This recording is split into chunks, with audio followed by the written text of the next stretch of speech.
સુરતનું કાપડ ઉદ્યોગ આજે ગંભીર સંકટમાંથી પસાર થઈ રહ્યું છે. વિશ્વના નકશા પર હજારો કિલોમીટર દૂર ચાલી રહેલા અમેરિકા, ઈરાન અને ઇઝરાયલ વચ્ચેના યુદ્ધની સીધી અને ઘાતક અસર સુરતના ડાઇંગ અને પ્રોસેસિંગ એકમો પર પડી રહી છે. કાપડ ઉદ્યોગનું હૃદય ગણાતા આ પ્રોસેસિંગ હાઉસ અત્યારે અસ્તિત્વ ટકાવી રાખવા માટે સંઘર્ષ કરી રહ્યા છે, કારણ કે તેમની જીવાદોરી સમાન કોલસાના ભાવમાં અચાનક અને તોતિંગ ઉછાળો આવ્યો છે.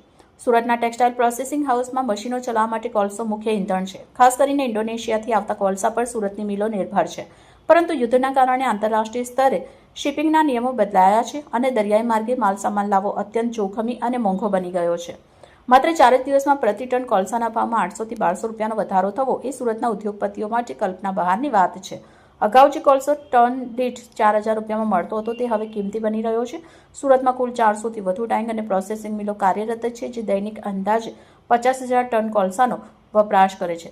સાઉથ ગુજરાત ટેક્સટાઇલ પ્રોસેસર એસોસિએશનના પ્રમુખ જીતુ વખારિયાના મતે અત્યાર સુધીનો સૌથી ઝડપી અને ચોંકાવનારો ભાવ વધારો છે. જો આ પરિસ્થિતિ આગામી દિવસોમાં પણ યથાવત રહેશે તો પ્રોસેસિંગ ચાર્જમાં 15% સુધીનો વધારો કરવો પડે તેવી સ્થિતિ સર્જાઈ શકે છે.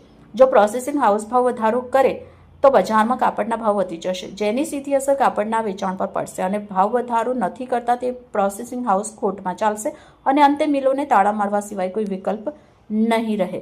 સુરત બંદર પર દરિયાઈ માર્ગે સમયસર કોલસો ન પહોંચવાને કારણે પ્રોસેસિંગ એકમોમાં કોલસાની અછત વર્તાવા લાગી છે. દરિયાઈ સુરક્ષા અને શિપિંગ કંપનીઓની મર્યાદાને કારણે જે કોલસો સમયસર મળવો જોઈએ તે મળી રહ્યો નથી.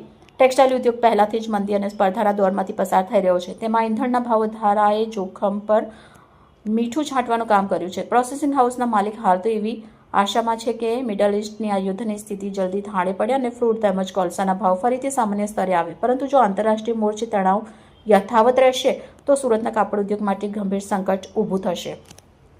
સુરતની 400 મિલ સાથે જોડાયેલા હજારો કામદાર, પરિવહનકાર અને નાના મોટા વેપારી માટે આ યુદ્ધ માત્ર દેશ વચ્ચેની લડાઈ નથી, પણ તેમના પરિવારના પેટનો સવાલ છે. ઇન્ડોનેશિયાથી આવતો કોલસો જો સમયસર અને વ્યાજબી ભાવે નહીં મળે તો સુરતનું પ્રોસેસિંગ હાઉસિંગ સેક્ટર આર્થિક ગર્તામાં ધકેલાઈ શકે છે. રિપોર્ટર ચેતન તરી, બુલેટ 26 ગુજરાત ન્યૂઝ, સુરત.